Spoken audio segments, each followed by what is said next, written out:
اس کے 10 بیٹے ہیں، تیری ایک بیٹی ہے، میں خدا تجھ سے وعدہ کرتا ہوں وہ 10 بیٹوں کے ساتھ ہی بے نسل ہو جائے گا، تو ایک بیٹی کے ساتھ اتنی نسل ہوگی کہ قیامت تک کے لیے باقی رہ جائے گی۔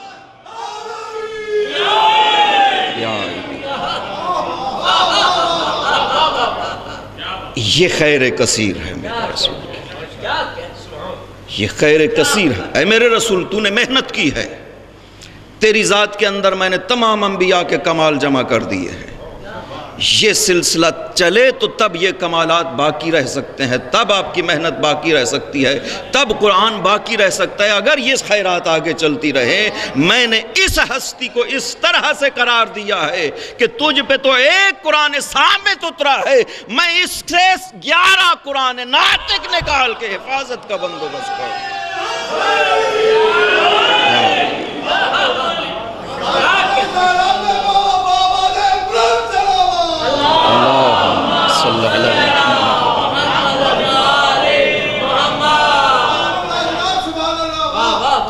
قرآن صامت کو زبان چاہیے، قرآن کریم قرآن صامت ہے، بولتا نہیں ہے، قرآن ناطق اس کی زبان بنتا ہے۔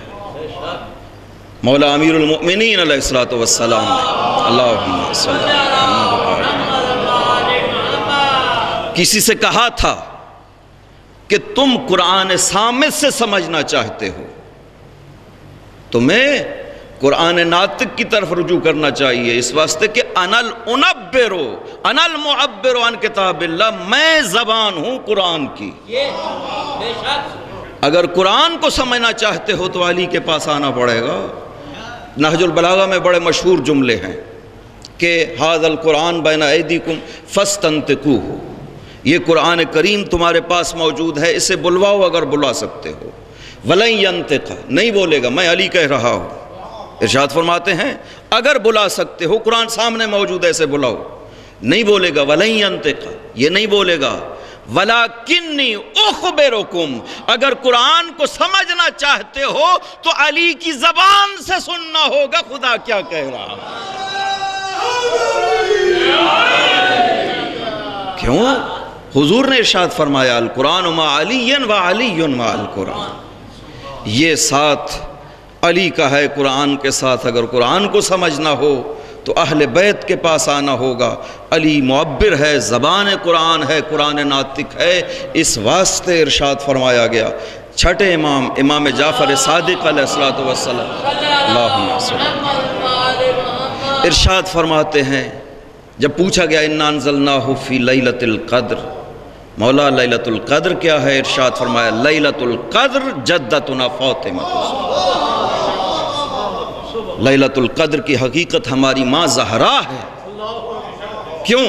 اس واسطے جو لیلۃ القدر ماہ رمضان میں ہے، یہ قرآن صامت کا ظرف بنی ہے وقت کے لحاظ سے، اس میں خدا نے قرآن صامت کو نازل کیا ہے۔ ہماری ماں وہ ہستی ہے کہ جس میں خدا نے 11 قرآن ناطق نازل کیے۔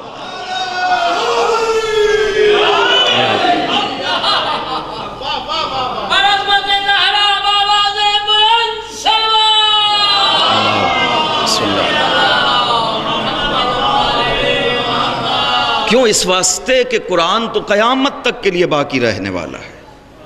قیامت تک کے لیے کوئی ایسا ہونا چاہیے جو قرآن کو سمجھتا ہو۔ جو عام عالم ہو وہ کہہ سکتا ہے کہ میں یہ سمجھا ہوں، پتہ نہیں خدا کیا کہتا ہے۔ وہ اسی آیت اٹھا کر کے دیکھ لے، کسی عالم سے جا کے پوچھ لیں کہ کیا تمہیں یقین ہے جو تم سمجھے ہو وہی خدا کہنا چاہتا ہے، وہی مراد خدا ہے جو تم سمجھ، کوئی نہیں کہہ سکے گا۔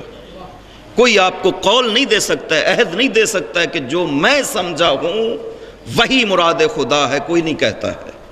یہی وجہ ہے کہ یہ واقعہ جو آپ سنتے رہتے ہیں مشہور واقعہ ہے کہ یعقوب ابن اسحاق کندی، وہ بڑا جو فلسفی تھا عراق کا، قرآن کے تناقضات لکھنے لگ گیا، یہ آیت فلاں آیت کے خلاف ہے، فلاں آیت فلاں کے خلاف ہے۔ ایک دن امام حسن عسکری علیہ السلام اللہم صلی اللہ کی خدمت میں اس کا ایک شاگرد حاضر ہوا۔ حضرت نے پوچھا تمہارا استاد یہ کام کر رہا ہے، روکتے کیوں نہیں ہو؟ کہا مولا ہم بڑی دلیلیں دے چکے ہیں، خود فلسفیہ نہیں مانتا ہے۔ حضرت نے کہا ایک جملہ اسے کہنا اس کے بعد دیکھیں وہ کیا کرتا ہے، اسے بس یہ کہنا کہ استاد یہ بتلاؤ، تم جو کہہ رہے ہو کہ یہ آیتیں ایک دوسرے کے خلاف ہیں، کیا تمہیں یقین ہے جو تم سمجھے ہو وہی مراد خدا ہے؟ شاگرد جب واپس گیا، استاد سے بات کی، استاد جو تم کتاب لکھتے ہو کہاں تک پہنچی؟ کہا مکمل ہونے والی ہے، کافی لکھ لی ہے۔ کہا ایک سوال ہے، جو تم آیتوں کے ایک دوسرے کے خلاف کہہ رہے ہو، کیا تمہیں یقین ہے جو تم آیت سے سمجھے ہو وہی مراد خدا ہے؟ جب یہ جملہ سنا سر جھکا لیا، فلسفی تھا بالآخر، عقل مند آدمی تھا، سر جھکا لیا، کافی دیر بیٹھا رہا، اس کے بعد اٹھ کے اندر گیا، جو کتاب لکھی تھی اسے اٹھا کے لے آیا، آگ لگا دی، جلا دی۔ سوال کرتا یہ تو بتلاؤ یہ جملہ تمہیں کس نے کہا تھا؟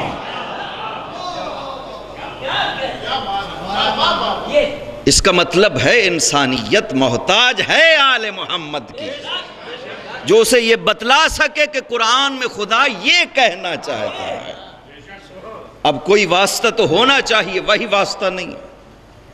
جب حضور چلے گئے وحی نہیں ہوتی ہے کسی پہ، وحی صرف حضور پہ ہوتی تھی، شریعت نازل ہو گئی، شریعت مکمل ہو گئی، اب کسی پہ وحی نازل نہیں ہوتی ہے۔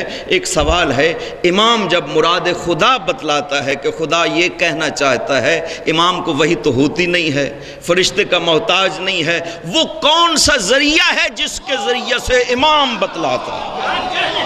یہ بات بڑی اہم ہے، اس کو توجہ سے سنیے،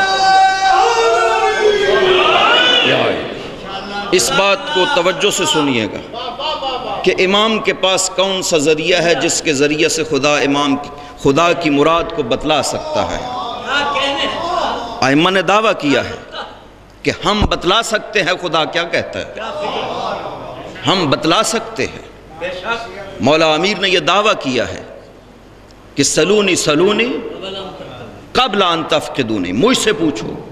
یہ دعویٰ مختلف امور کے لحاظ سے فرمایا، ایک دفعہ قرآن کے لیے بھی کہا، ایک دفعہ جب پہلے دن ظاہری ممبر خلافت پہ تشریف فرما ہوئے اس دن مطلقاً کہا تھا، عمومی طور پہ کہا جو پوچھنا ہے علی سے آؤ پوچھو۔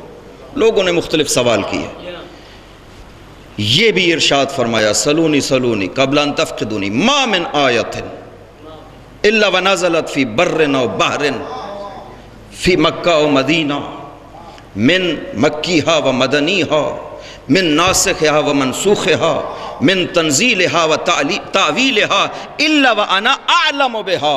او علی سے پوچھو قرآن کی ہر آیت کے بارے میں، مکی ہو یا مدنی ہو، ناسخ ہو یا منسوخ ہو، تنزیل ہو یا تعویل ہو، جس آیت کے بارے میں علی سے پوچھو گے علی بتلائے۔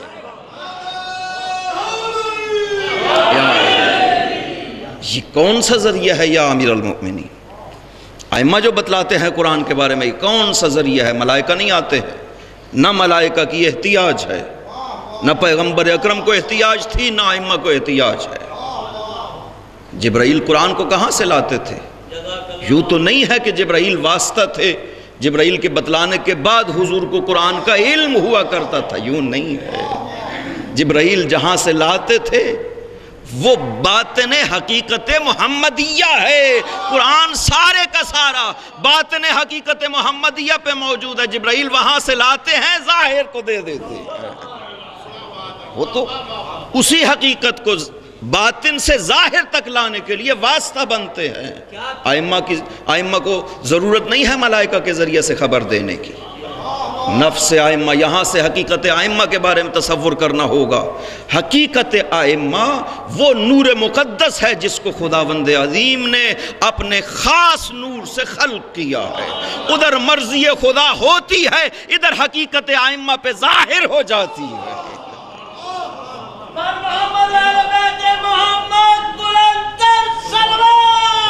اللہ صلی علی محمد کسی نے سوال کیا حضور اکرم سے، یا رسول اللہ خداوند عظیم نے آپ کو کیسے خلق کیا؟ ارشاد فرماتے ہیں ان اللہ تکلم بکلمۃ فخلق منها نورا، خداوند عظیم نے ایک کلمہ ارشاد فرمایا، اس سے ایک نور کو خلق کیا۔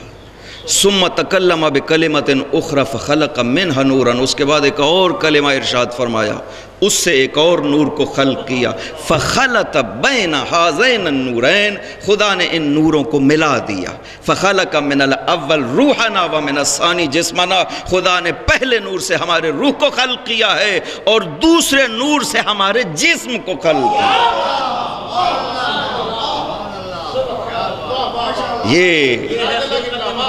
یہ حقیقت محمدیہ ہے۔ اس حقیقت محمدیہ کو خلق کیا، اس کے بعد خدا نے پشت آدم میں ٹھہرا دیا۔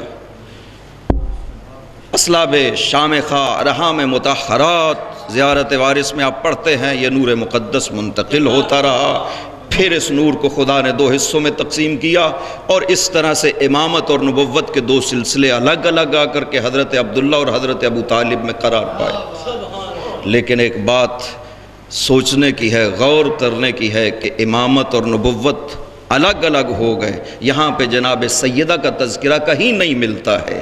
یہ فخر صرف اور صرف، یہ خصوصیت صرف اور صرف جناب سیدہ کو حاصل ہے، ان کے نور خلق کرنے کے بعد خدا نے کسی نبی کی پشت میں نہیں ٹھہرایا ہے۔ یہ نور فاطمہ، پیغمبر کا نور انبیاء کی صلبوں میں رہا ہے، مولا کا نور انبیاء کی صلبوں میں رہا ہے، جناب سیدہ کا نور کسی نبی کی صلب میں نہیں رہا۔ خلق کیا فی ذلت خضراء، جب اس نور مقدس کو خدا نے خلق کیا، فی ذلت خضراء، اس نورانیت کے مقام پہ خدا نے ایک سبز رنگ کا نور تھا وہاں پہ ٹھہرائے رکھا۔ کانا تو سبح اللہ، سوال کیا گیا اس منزل میں بی بی پاک کی غذا کیا تھی؟ مولا ارشاد فرماتے ہیں التسبیح والتقدیس، اس منزل میں فاطمہ کی خوراک تسبیح و تقدیس سے خدا۔